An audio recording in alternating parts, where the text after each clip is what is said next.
pesquisas interessantes e inteligentes, como Pierre Jonet na França, Frederick Myers na Inglaterra, William James nos Estados Unidos. Aksakov ajudou a dar forma a um novo campo de estudos. Infortunadamente, ele ainda é tabu em seu país e está totalmente esquecido fora dele. Talvez por ser russo, parece ter se envolvido num número muito maior de acontecimentos psíquicos do que os seus colegas europeus. Durante uma sessão, 5 pessoas viram quando uma das suas médiums se evaporou, sumiu, da cintura para baixo segundo se diz. Isso perturbou tanto a médium que ela se recusou, durante 2 anos, a participar de qualquer sessão. Produziu-se também uma situação típica de Lolita. O espírito de uma menina, reza a história, materializou-se e foi violentamente atacado por alguns velhos sujos num canto escuro da sala em que se realizava a sessão. Multidões de outros russos cultos apreciavam experiências mais usuais, com pancadas na mesa, clarividência amadora, e testes de precognição. Com o seu pendor para as coisas do outro mundo, a Rússia inclinou-se naturalmente para o espiritualismo quando este apareceu no fim do século XIX. O próprio czar Alexandre III estabeleceu um contato discreto com uma das irmãs Fax, nos Estados Unidos, em torno das quais se fundou o movimento espiritualista, pedindo-lhe que determinasse o dia mais propício a sua coroação. Pouco antes da Revolução, havia no país, devidamente catalogados, 12.000 círculos espiritualistas organizados. Pode um jovem russo tendo apenas a SP. Do transbordante e efervescente sobrenatural da velha Rússia saíram os 2 ocultistas mais famosos e poderosos dos tempos modernos, Rasputin e a senhora Helena Blavatsky, que atearam vigorosamente as paixões e acicataram os instintos de controvérsia dos contemporâneos. O Horácio do ocultismo russo, Rasputin saltou de uma choça na Sibéria para as salas incrustadas de tesouros do Senhor Absoluto de todas as Rússias. Como tinha família real sob o seu jugo, de corpo e alma, muitos julgaram que o hipnótico monge Rasputin acabou governando o Império Russo. E havia também Madame Blavatsky. Helena Blavatsky, maior, mais ousada e mais brilhante que a própria vida, não se capta facilmente num volume. Criança ainda, foi encontrada muitas vezes hipnotizando pombos na torre da sua casa de campo. Jovem médium, quase deu com os costados na cadeia quando ajudou a polícia russa a resolver um caso de assassínio. Como poderia saber tanta coisa se não estivesse envolvida no caso? Madame Blavatsky, porém, era capaz de fazer quase tudo. Fugiu do marido antiquado para trabalhar num circo montando cavalos em pelo. Lutou, vestida de homem, sob as ordens de Garibaldi, abandonada no campo de batalha quando todos a supunham morta. Recuperou-se e tornou-se modista em Boston. Nessa ocasião fundou a Sociedade Teosófica. Madame Blavatsky levou o seu séquito cada vez maior à Índia, onde os seus poderes psíquicos atingiram a perfeição. Era capaz, segundo se dizia, de fazer surgir no ar suaves perfumes e frutas frescas. Percorria o mundo todo em seu corpo astral, e, o mais importante, recebia comunicações das pessoas realmente extraordinárias que haviam deixado este mundo, os grandes mestres do ocultismo, da tradição hermética. Alguns a tinham na conta de uma impostora, outros a julgavam autêntica, mas todos concordavam em que ela nunca era a mesma. A conclusão mais recente a seu respeito é que Madame Blavatsky possuía grandes poderes psíquicos, mas não titubeava em recorrer a alguns truques quando a corrente psíquica falhava. Muito mais importantes do que os seus talentos teatrais são os 2 enormes livros que escreveu, Isis sem véus e A Doutrina Secreta. Aparentemente, os mestres ajudaram a desvelar nessas obras os sutis conhecimentos preservados desde a antiguidade e que logo renasceriam no mundo. Madame Blavatsky cobriu mundos dentro de mundos. Os seus conterrâneos estão começando a investigar, à sua maneira, as áreas que ela tocou. Antes de morrer, em 1891, Madame Blavatsky fez uma predição sobre a sua terra natal. Quando a Inglaterra deixar de carregar a tocha da democracia, da Rússia virá a maior civilização que o mundo já conheceu. Os xamãs e a dança do sobrenatural. Os xamãs, Homens santos ou médicos feiticeiros da Sibéria pediam, segundo se afirmava, comunicar-se telepaticamente, ver clarividentemente, viajar fora dos seus corpos, predizer o futuro e curar os enfermos. Não usavam o talento psíquico por si mesmo. Eram os principais esteios, os eixos sociais dos seus povos. Como seu talento poderia significar a vida ou a morte da tribo, a sua posição não era levianamente assumida. A pessoa que sentisse o chamado, retirava-se para a floresta a fim de aprender. Periodicamente, o aprendiz era submetido a exames extremos. Empurrado através de um buraco feito no gelo de um rio siberiano, recebia instruções para subir a superfície muitos metros adiante, rio acima. Acreditava-se que o mau discípulo sucumbiria. Precisaria de poderes supernormais para sobreviver. Acreditava-se também que o perverso, não podendo atingir o conhecimento mais elevado, seria reprovado nos testes finais. Segundo o antropologista Gerald, houve apenas um mau aluno que conseguiu passar por tudo isso. Assassinou o guru no meio do curso e pôs em ação o seu poder para expandir-se em outros sentidos. O seu nome era Gengis Khan. Os xamãs tomavam drogas e entregavam-se a danças sagradas para chegar ao transe psíquico. O fogo ardia, soavam os tambores, o xamã dançava cada vez mais depressa, até desmaiar. Os cânticos e o bater dos tambores lhe devolviam os sentidos e o xamã voltava a dançar, a saltar, a pisotear, num frenesi, até que o corpo caía ao chão e ele, expectante, partia para o mundo do invisível. A dança com a finalidade de chegar aos poderes psíquicos difundiu-se por outros lugares da Rússia. As feiticeiras rurais frequentemente se entregam a uma dança lenta, que as ajuda nos seus encantamentos. Rasputin, produto híbrido do xamanismo e do misticismo cristão, era famoso pela capacidade de dançar freneticamente a noite inteira. Terminada a função, estava eufórico e os seus espectadores, exaustos. Há outro russo que também parece haver saltado para o terreno psíquico através da dança, Nijinsky, o grande Nijinsky.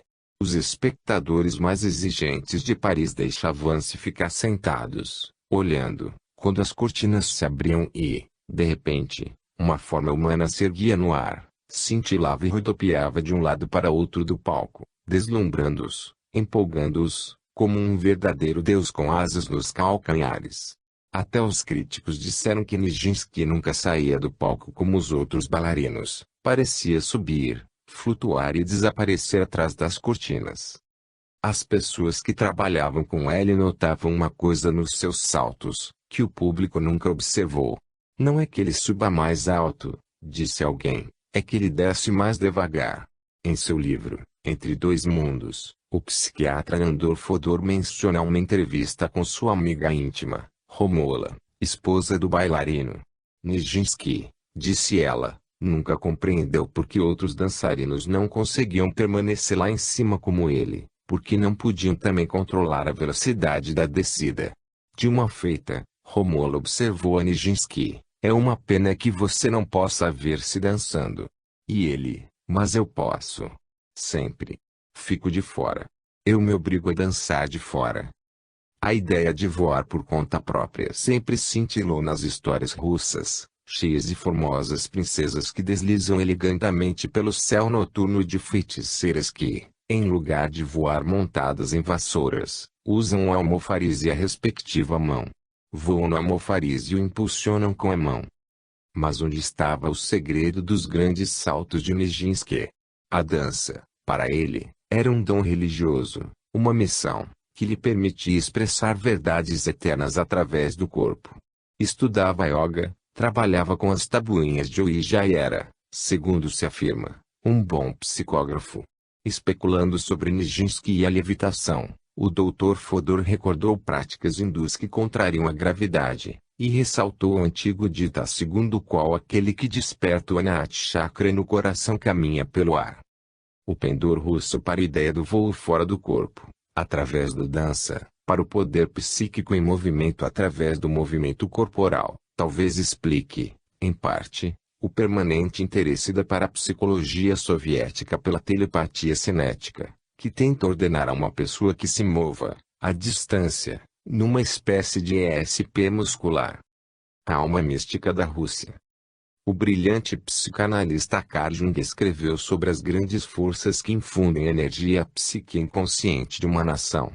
Jung se referia à Alemanha pré-hitlerista, mas a sua análise se aplica a qualquer país.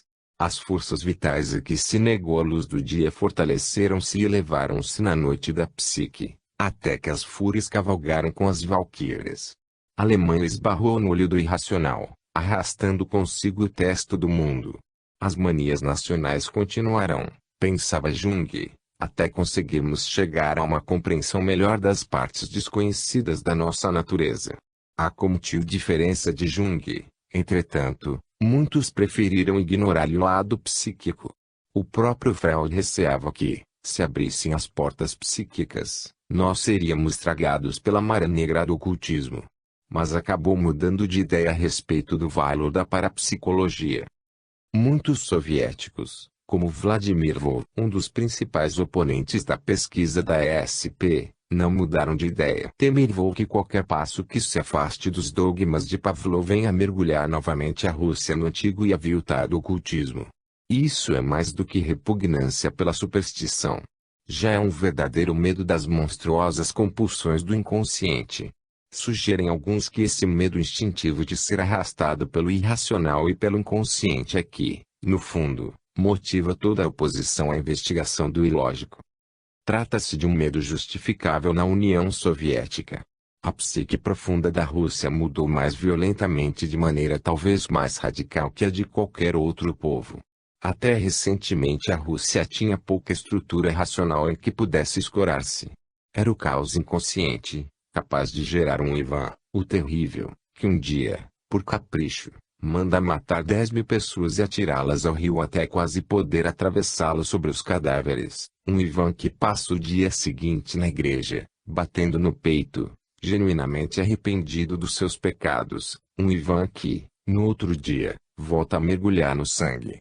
Louco é rótulo, não é explicação. Exatamente como o maluco era um apelativo conveniente para as feiticeiras rurais que, de vez em quando, viam clarividentemente o que estava acontecendo na aldeia mais próxima.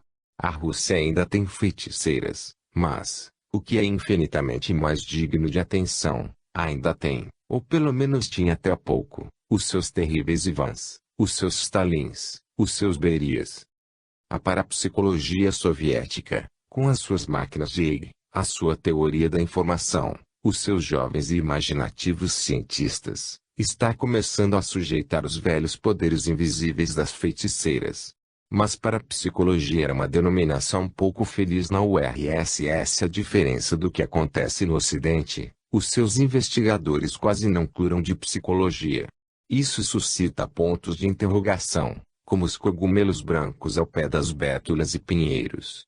Se eles finalmente aceitarem um nível do invisível e não outro, deslocar-se-ão os russos das inconscientes manipulações das corujas e cabos de vassoura para as conscientes manipulações de Fausto. Ou será este primeiro estudo do psíquico um movimento no sentido introspectivo, e a parapsicologia, como asseveram os seus adeptos soviéticos, será convocada para estudar toda a natureza do próprio homem? A parapsicologia soviética está em marcha, como parece estar em marcha a mente russa, que reúne as suas energias para alguma nova mudança.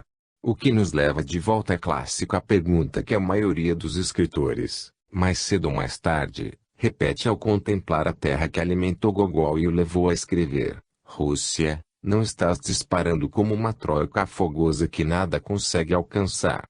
O espectador se mobiliza, como que assombrado diante de um milagre divino. Que força misteriosa impele essa troika, esses cavalos como nunca se viram até agora. Continuas correndo sob a inspiração divina. Rússia, para onde voas? Responde. Ela não responde. 20. Estamos empenhados numa corrida de ESP com Rússia. Quando, finalmente, tomamos um trem que vai para a fronteira romena, entramos a imaginar como haveríamos de separar a explosão de informações que nos embalara durante o último mês. Tínhamos conhecido tantas pessoas, ouvido tantas coisas, ganho tantos livros e relatórios. Havíamos perguntado a nós mesmas se os soviéticos teriam planos em relação a ESP enquanto rodávamos pelas terras cultivadas da Ucrânia. Uma coisa ao menos parecia certa. Os planos existiam. Chegamos, então, à pergunta mais difícil. Que significava isso na Rússia? E, na era sensível das superpotências, na era das ações e reações, significaria alguma coisa para os Estados Unidos? Estaríamos, sem o saber, empenhados numa corrida pela ESP como tínhamos apostado uma corrida espacial no princípio da década de 1950. Para se ter uma ideia de como se somam as pesquisas norte-americanas e soviéticas do PSI, e do que significa tudo isso, convém encarar a parapsicologia soviética não só como fenômeno cultural dentro da Rússia, mas também como ação da URSS no cenário internacional. Espionagem, ou arma de guerra. Uma clássica história de aventuras russa, O Senhor do Mundo, gira em torno da possibilidade de que o detentor do segredo do PSI venha a governar o mundo. Estará essa possibilidade prestes a materializar-se, no entender dos chefes soviéticos? Será a ESP uma arma de guerra? Todas as pesquisas sobre a ESP na URSS, em última análise, são financiadas pelo governo. Existem muitos indícios, provenientes de múltiplas fontes, de que a pesquisa do PSI como potencial militar é paga pelo exército soviético, pela polícia secreta e por outros órgãos paramilitares. Os cientistas soviéticos que realizam pesquisas sobre o PSI em áreas não militares a miúde encontram dificuldades para conseguir dinheiro. A pesquisa secreta do PSI associada à segurança e à defesa do Estado está sendo levada a efeito na URSS, diz o Dr. Milan Rizbo, que antigamente exercia as suas atividades em Praga. As autoridades oficiais comunistas, os militares e a polícia secreta revelam um interesse inusitado, desproporcionado, pela parapsicologia, afirma ele. Os soviéticos estão tentando aplicar a ESP a atividades policiais e militares. Há alguns anos, esclarece Rizbo, iniciou-se um projeto na URSS no sentido de aplicar a telepatia na doutrinação e reeducação de elementos antissociais. Esperava-se que a sugestão à distância induzisse indivíduos, sem que eles se dessem conta disso, a adotar as atitudes políticas e sociais oficialmente desejadas. Há indicações de que as verbas concedidas ao falecido Dr. Vassiliev para o seu laboratório estavam ligadas a alguma pesquisa secreta que lhe fora confiada. Entretanto, ninguém deveria ignorar os perigos de um possível mau emprego do PSI, adverte o Dr. Rizbo. Cientistas soviéticos altamente colocados encaram a parapsicologia com seriedade e não com desdém. As notícias de pesquisas sobre o PSI em submarinos soviéticos ajudam a confirmar o envolvimento militar na parapsicologia. Existem exposições de vários institutos militares em que se fazem pesquisas sobre a ESP na URSS. Compulsamos relatórios ocidentais confidenciais sobre tentativas soviéticas para treinar clarividentes com propósitos de espionagem. No dizer de W. Clement Stone, está se realizando uma pesquisa clandestina sobre PSI no Instituto Pavlov de Atividade Nervosa Superior em Moscou. E o Instituto Durov tem 50 cientistas que estudam telepatia. Uma comunista nos informou que nas cidades de ciências da Sibéria também se pesquisa o PSI. Ainda que nem tudo isso seja verdade, já não é sem tempo que os Estados Unidos se inteirem desses fatos. A União Soviética tem a maior rede de espionagem do mundo. Essa inclinação para espionagem inclui a coleta de informações sobre os seus próprios cidadãos, assim como de informações sobre o resto do planeta. Claro está que a telepatia e a clarividência constituiriam adições ideais a um arsenal de espionagem e afirma-se constantemente que esses grupos secretos apoiam a pesquisa da ESP. Pondo-se de parte as atividades mais comuns da espionagem, ao mundo dos campos e das forças, da busca de energias ainda desconhecidas, que impulsiona para a psicologia soviética. Já se falou muitas vezes na energia que aciona o PK como sendo a arma suprema. A médium norte-americana Jeanne Dichon profetizou que o homem não tardará a encontrar novos empregos para os campos eletromagnéticos e explorará novas energias do cosmos.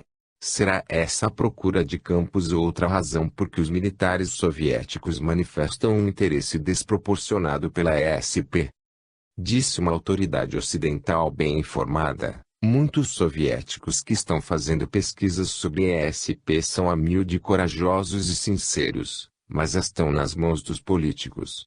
Reiterada como um leitmotiv através de todos os pronunciamentos soviéticos sobre ESP, ouve-se a severa advertência: o psi não pode ser empregado para o mal.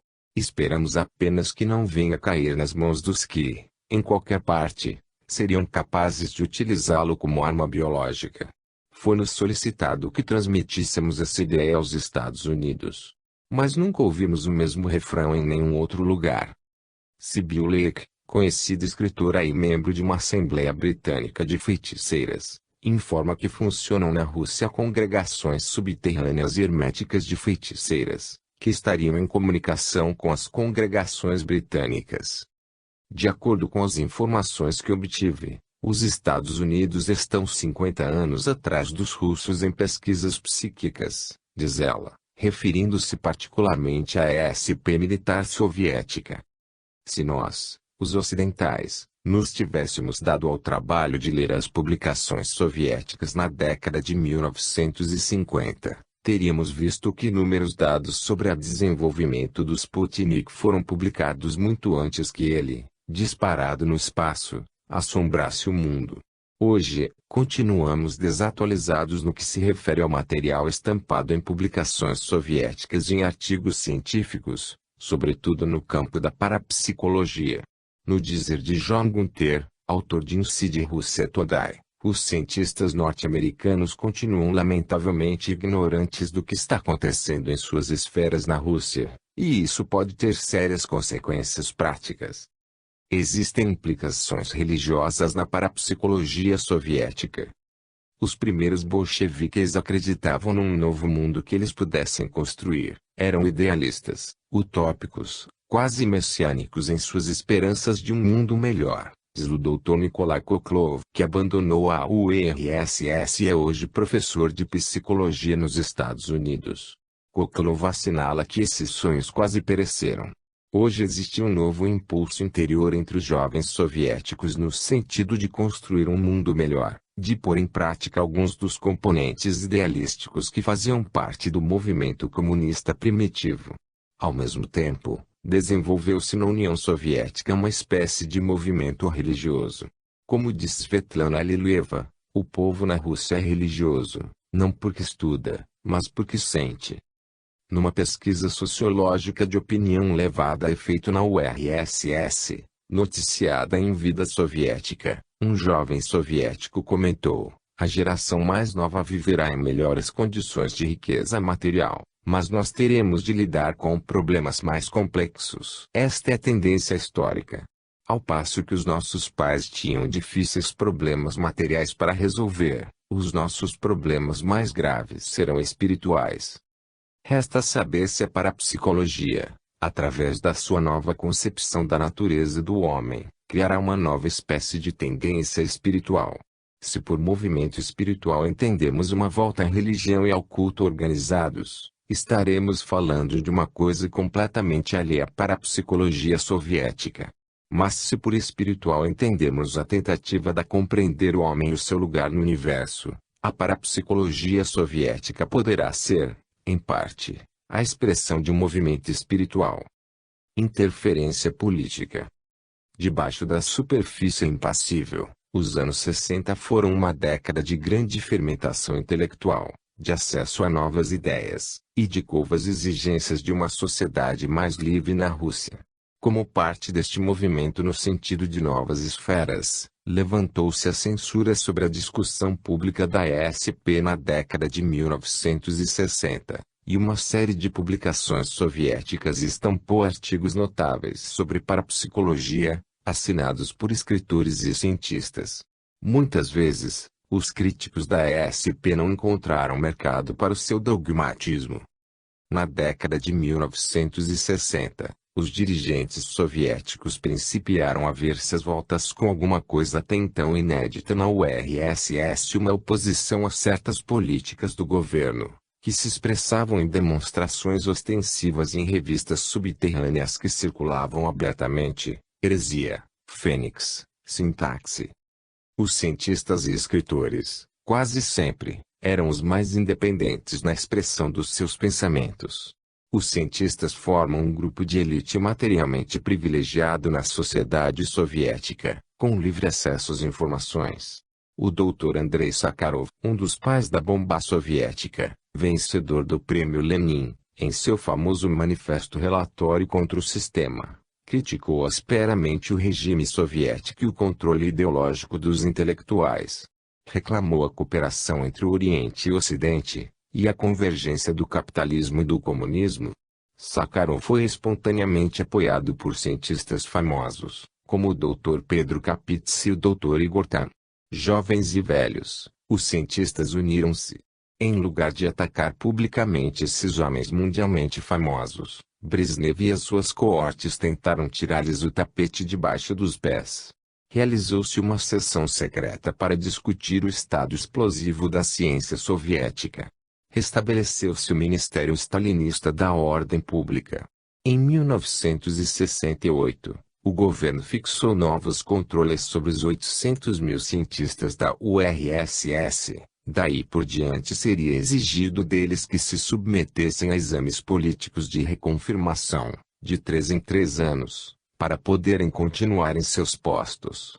Só em Leningrado, mais de 100 cientistas foram dispensados por inconformismo com a diretriz aprovada. Jornais comunistas desfecharam ataques contra os cientistas em geral, condenando-lhes os seminários escandalosos, as teorias especiosas e a ausência de uma clara diretriz política. A parapsicologia não foi esquecida nessa explosão contra a ciência. Criticando cientistas por suas investigações sobre a ESP, a Gazeta Literária realizou um falso teste de telepatia com Carlo Nikolaev. Quando ocorreu a ESP, omitiu os resultados em sua resenha negativa. O Pravda, órgão do Partido Comunista, atacou os cientistas por investigarem Nelia Mikhailova. Significará isso que a pesquisa do Psi era um lampejo multicolorido que morreu com a década de 1960? Não. Seria uma grande tolice acreditar numa coisa dessas. Seja qual for o conceito que se fez da ESP, será pouco provável que o elemento neo-stalinistas queira, ou venha um dia querê-lo, frear o impulso da parapsicologia soviética. Os neo-stalinistas não são as únicas pessoas que ocupam posições elevadas na Rússia, e a sua própria oposição não parece mirar a parapsicologia, senão a discussão da ESP pelas massas, a grande divulgação pública das pesquisas e os cientistas que gostariam de manter um livre intercâmbio de informações com os pesquisadores de outros países. Em longo prazo, os neo-stalinistas, que procuram obstar ao livre intercâmbio científico em qualquer campo, estão apenas contendo seu país como lhe contiveram o programa espacial. Estados Unidos versus Rússia, um cotejo psíquico. Como se pode comparar a parapsicologia no Ocidente com a parapsicologia na URSS? Sustentam algumas autoridades. Estamos 30 anos atrás dos russos. Outros dizem, mas os nossos métodos científicos são muito melhores e temos muito maior experiência. De certo modo, ambos têm razão. O governo soviético apoia a pesquisa de parapsicologia com verbas que orçam por 20 milhões de rublos anuais. As verbas concedidas pelo governo norte-americano, aparentemente, são nulas. Embora longo, este livro não começa sequer a cobrir todo o material que trouxemos. Os livros foram condensados em parágrafos. E, evidentemente, só nos foi possível estabelecer contato com uma fração diminuta dos cientistas empenhados em pesquisas sobre o Psi na URSS e limitamos-nos a arranhar a superfície. 1.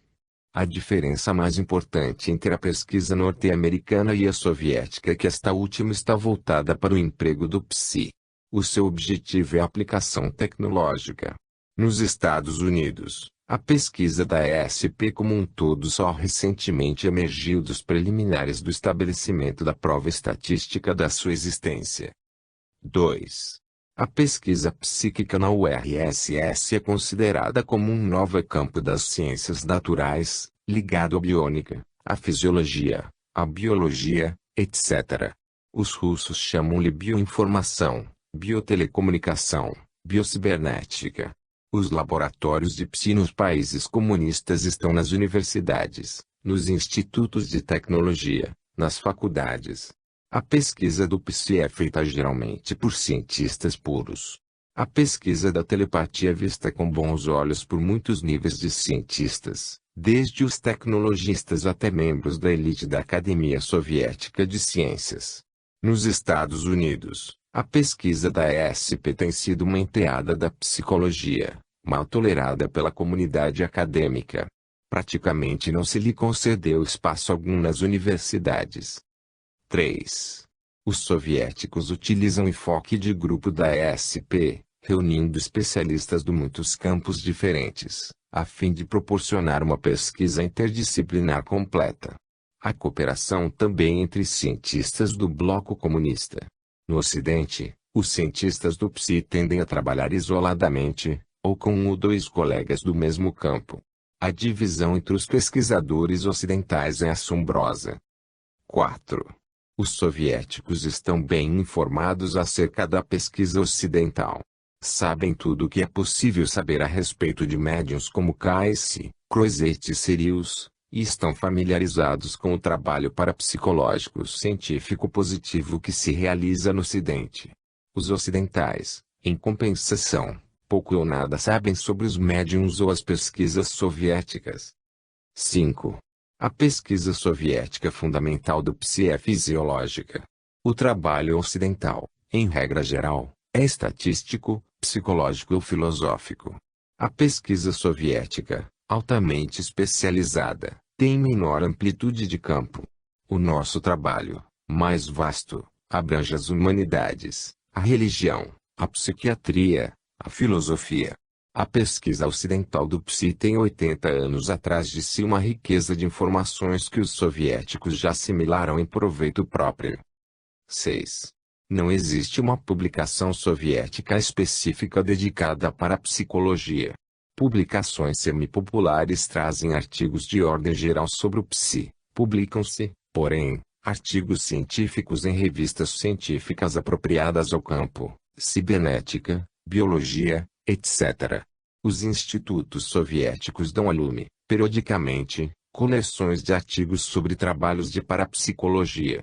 Nos Estados Unidos, os parapsicologistas raramente são bem recebidos pelas revistas científicas. 7. Não se pode deixar de notar o entusiasmo contagioso dos parapsicologistas soviéticos, a sua acessibilidade a novas ideias, o seu arrojo, a sua disposição para estudar esquírolas esquecidas de conhecimentos.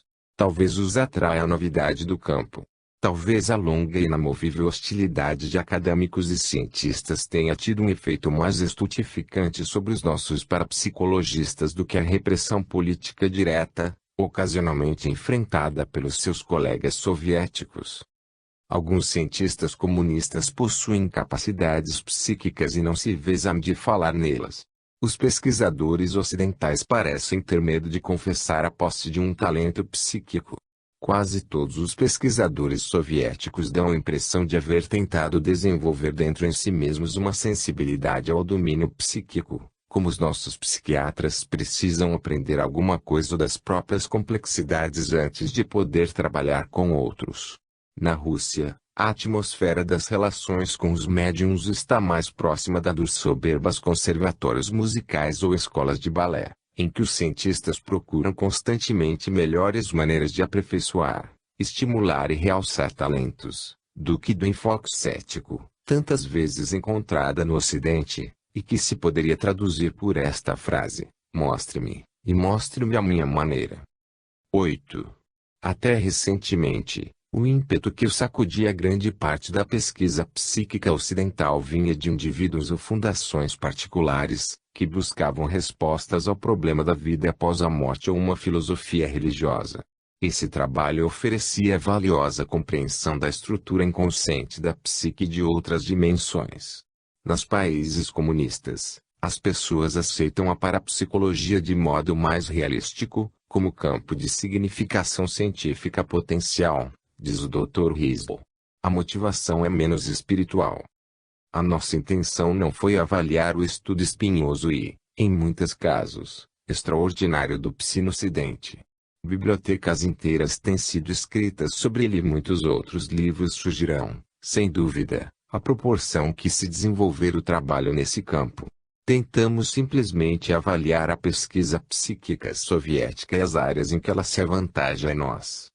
Tentar sondar a ESP soviética e tudo o que ela significa é extremamente complexo. Na União Soviética se misturam, ao mesmo tempo, o arrasamento e um estupendo progresso. À medida que um número cada vez maior de aspectos da ESP na Rússia começava a desdobrar-se diante de nós, no correr da nossa viagem, não pudemos deixar de pensar num comentário feito pelo empresário norte-americano Sourok.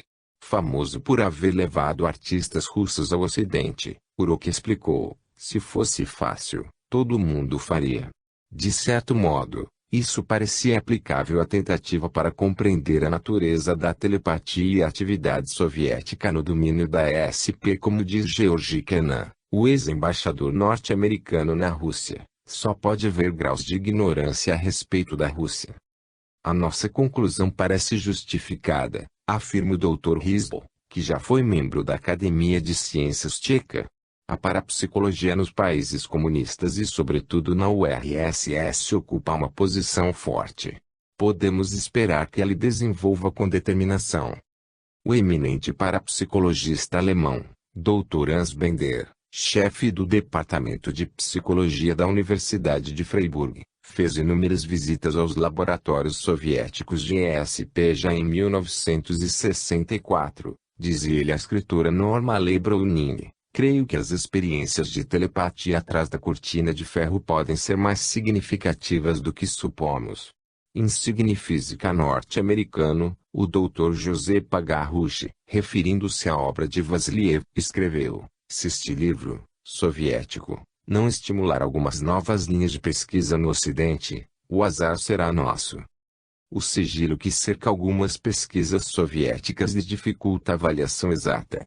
Não obstante, tudo faz crer que os soviéticos estão muitos anos à nossa frente em certas áreas da parapsicologia técnica.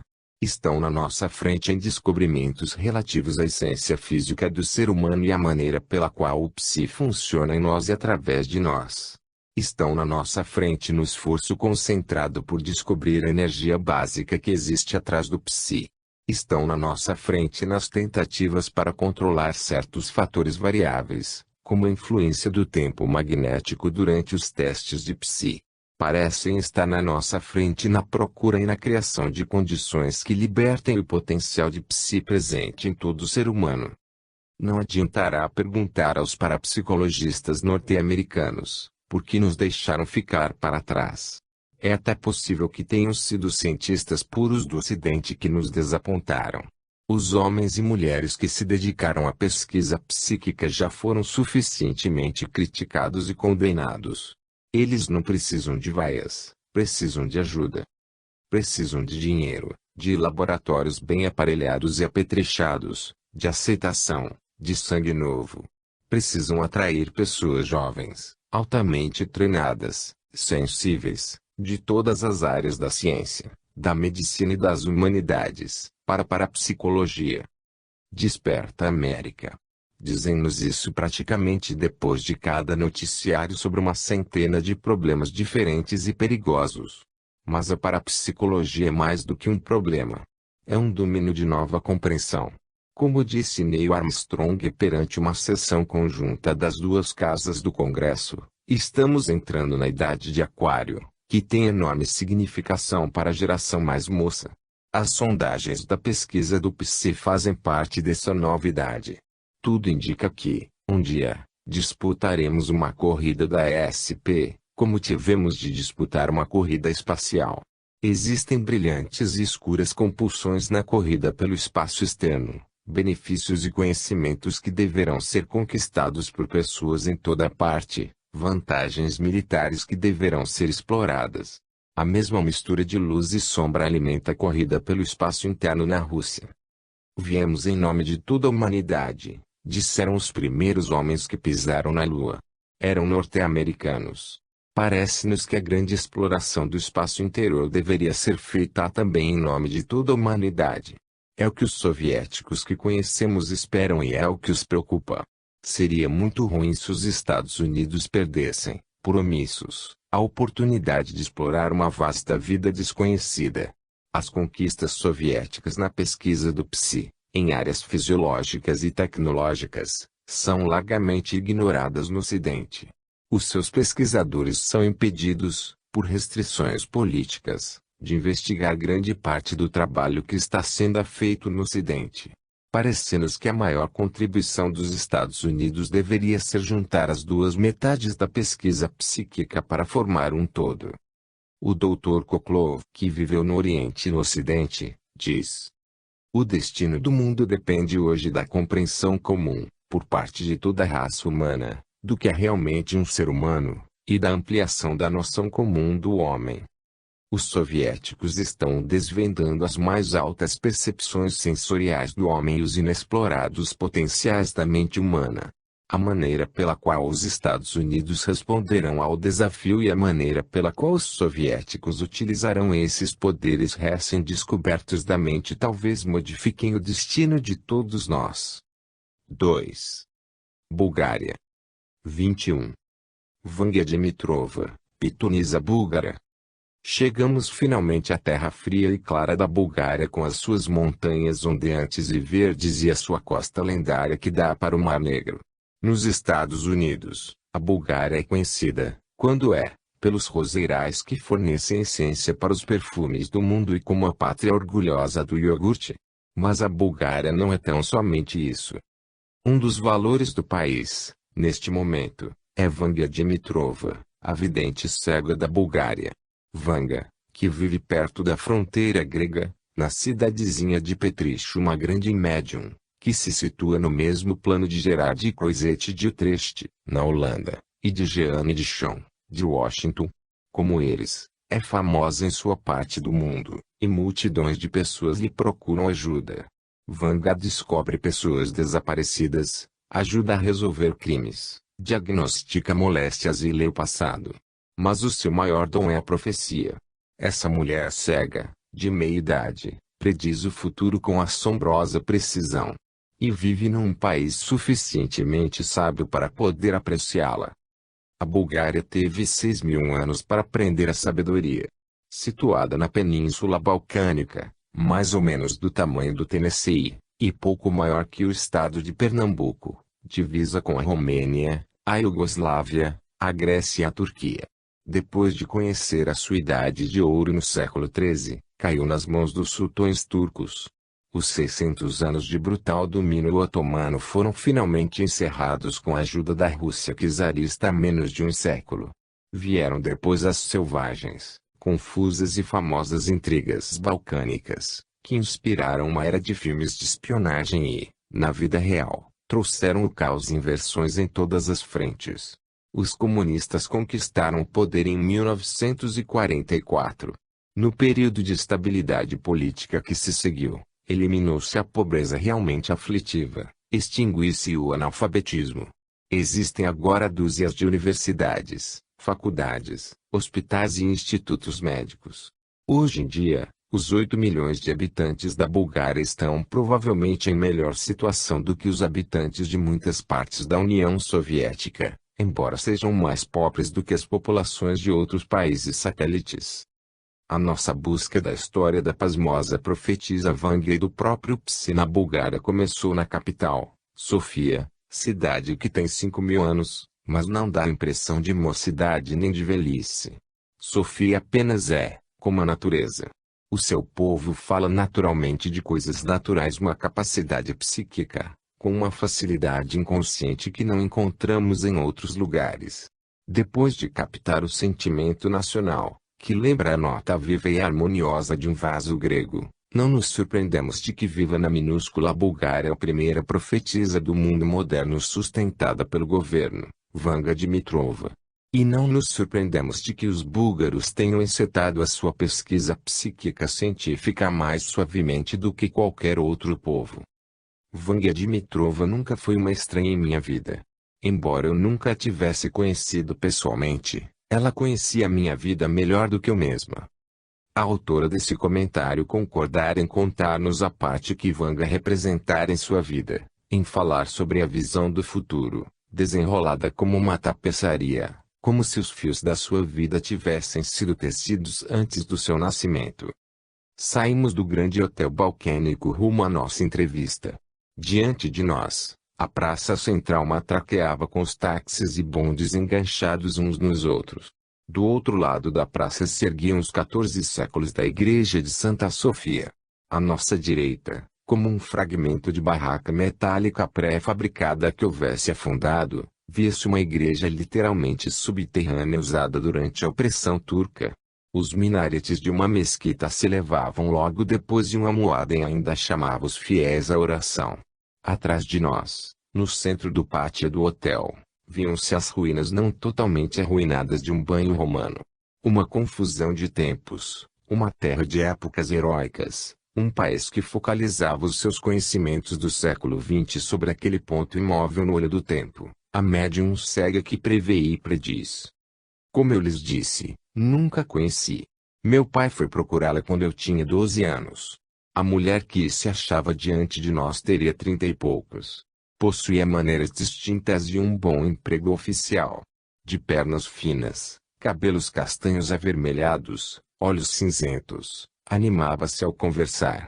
Depois que a conhecemos melhor notamos que, em momentos de distração, quando ficava sentada, esperando, num vestíbulo ou num café, o seu olhar pensativo lembrava de uma estátua que fitasse os olhos em alguma lagoa de águas paradas. Meu pai era médico e materialista convicto. Foi procurar Vanga por simples curiosidade.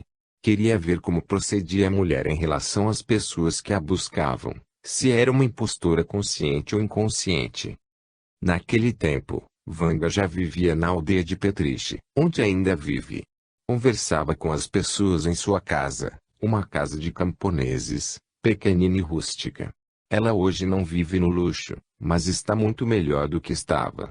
Quando meu pai chegou havia, como sempre, muita gente no pátio esperando ser admitida sua presença. Ela assomou à porta e chamou meu pai.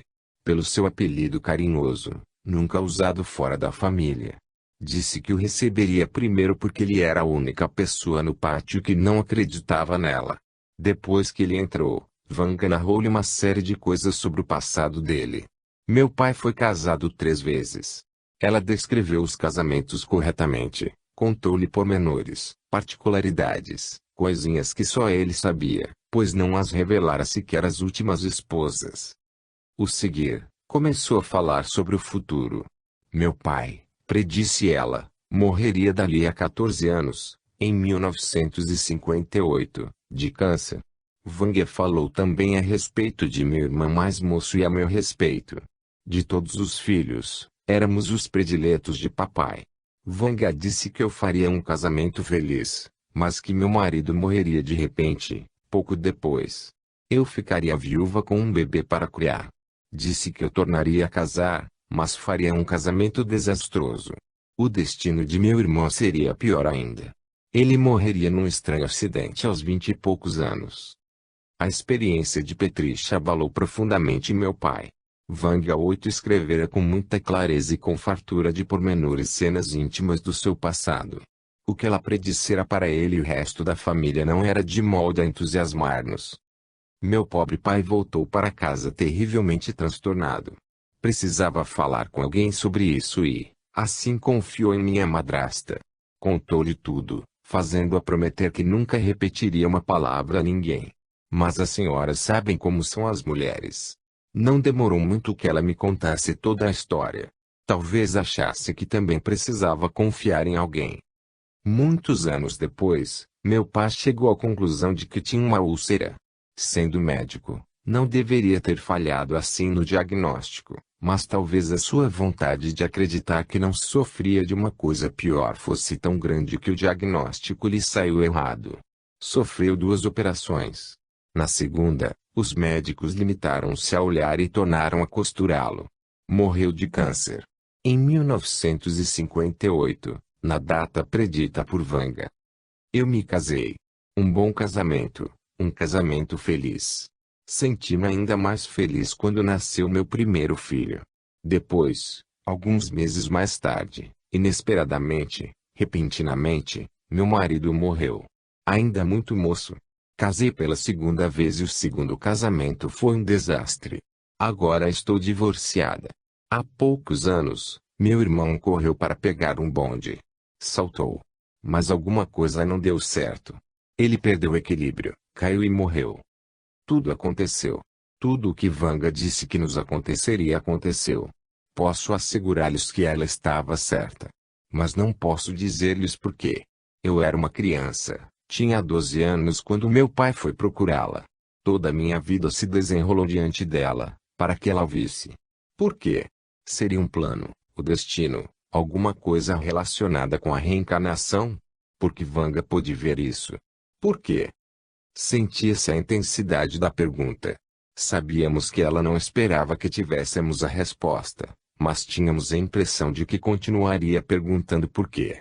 Talvez, algum dia, em algum lugar, encontrasse uma resposta.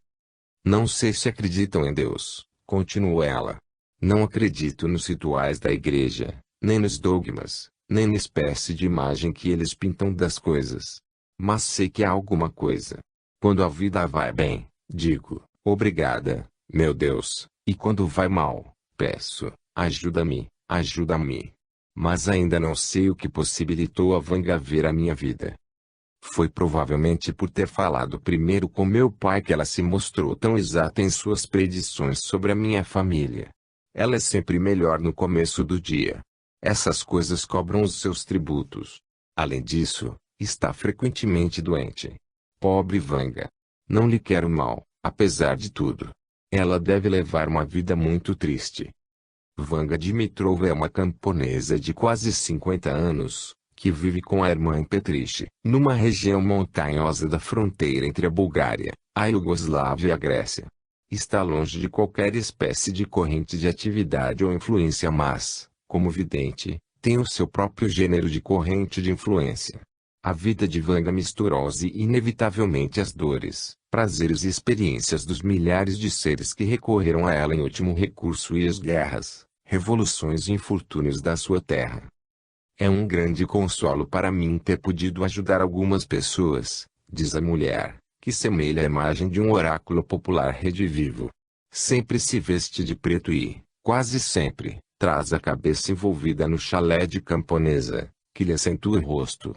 Redondo e cego, não é um rosto trágico, mas um simples rosto humano desadornado, que parece ter sido exposto a todas as intempéries.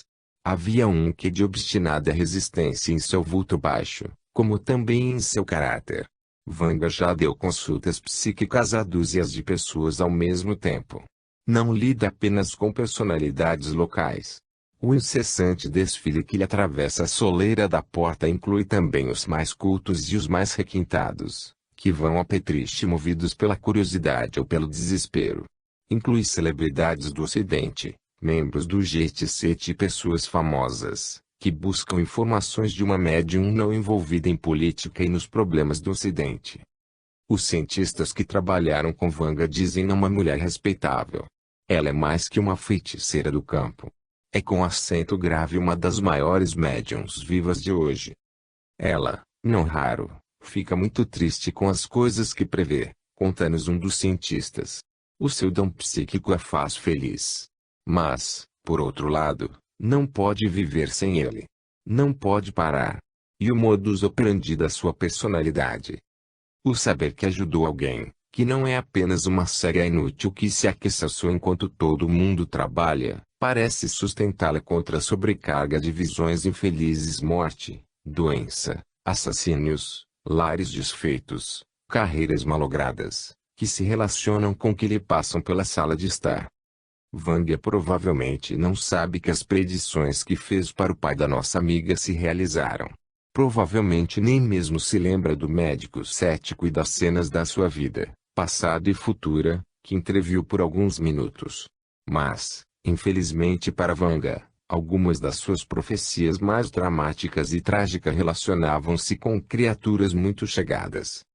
E seu irmão Tomás quem conta, durante os anos maus da guerra, Vanga ajudou muita gente. As pessoas vinham procurá-la a fim de saber o que havia acontecido, amigos de que estavam separadas, conhecer o destino de entes amados, arrastados pela guerra. Vanga dizia-lhes quem ia morrer e quem voltaria, e quando. No princípio de 1944, meu irmão Vazio e eu decidimos juntar-nos aos guerrilheiros que combatiam os alemães. Fomos despedir-nos de Vanga. Assim que aparecemos, ela rompeu a chorar, e disse a Vazio: "Você morrerá quando tiver 23 anos de idade."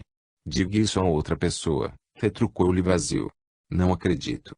Não acredito numa única palavra." Passamos juntos a primavera e o verão nas montanhas, lutando contra os alemães. Depois, no outono, nós nos separamos. A unidade de Vazio atacou a aldeia de Foxo.